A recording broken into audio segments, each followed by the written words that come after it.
Je m'appelle Nicolas Brûlé. Je m'appelle Marie Sevestre. Je m'appelle Annie. Je m'appelle Yann Méret. Patrice. Je m'appelle Ingrid. Je suis en ce moment en blanchisserie. Ça me plaît parce que comme ça me permet de mettre de l'avant mes capacités au niveau de la lecture, au niveau de la gestion. Je suis assistante sociale de formation, diplômée d'État depuis 2012. Je suis accompagnante éducative et sociale. Je suis chef de service éducatif de l'ESAT à la Fondation Malais. Je fais la fonction d'accompagnant éducatif et social sur le foyer d'hébergement. Je suis monitrice de l'atelier blanchisserie depuis 1 an.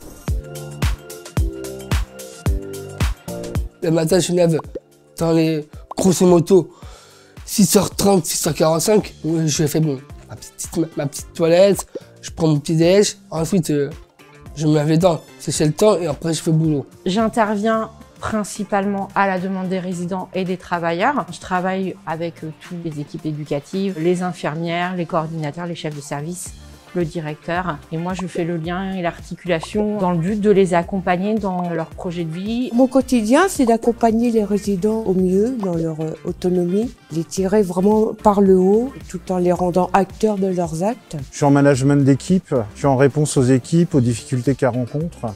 On est au service des personnes, enfin des professionnels, qui sont eux-mêmes au service en fait des résidents. Donc c'est une pyramide de bienveillance. Le matin, j'arrive, le veilleur est là, on discute avec les résidents, savoir comment s'est passée la nuit, on leur donne le traitement. Et ensuite, quand c'est en semaine, ils partent au travail. J'encadre une équipe d'une dizaine de travailleurs dans les tâches professionnelles, dans la zone salle, le pliage, le repassage, la calandre. On met en œuvre différents outils pour qu'ils puissent être le plus autonomes possible.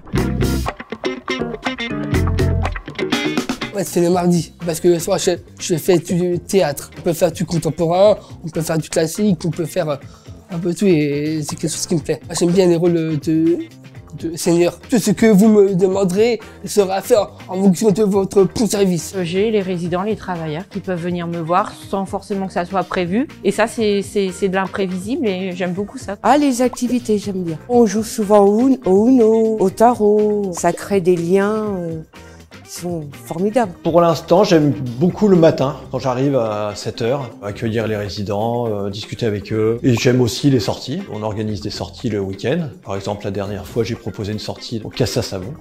C'était une course de casse à savon. C'est un moment sympathique pour eux.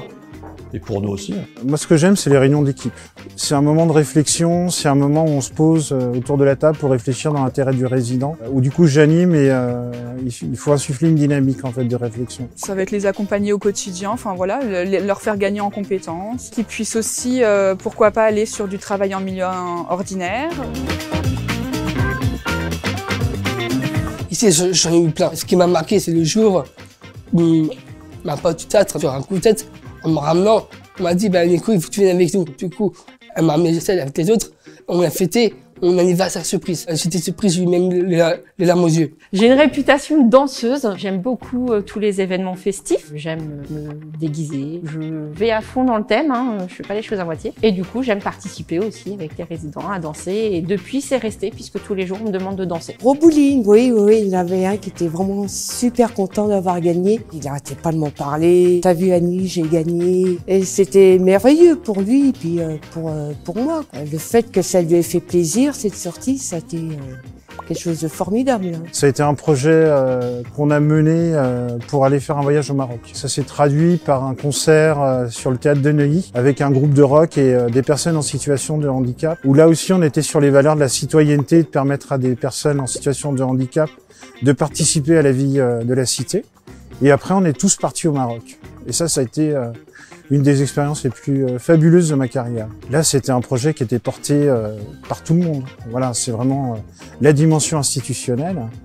Et pour les résidents, c'était inoubliable. À l'atelier musique, j'ai eu des très grandes surprises, des résidents qui ont des guitares en fait, qui avaient par exemple un problème à jouer à la main gauche et je leur accordais la guitare de façon à ce que ça puisse faire un accord en jouant d'une seule main. Et des rythmes métronomiques que beaucoup de musiciens ou batteurs envieraient.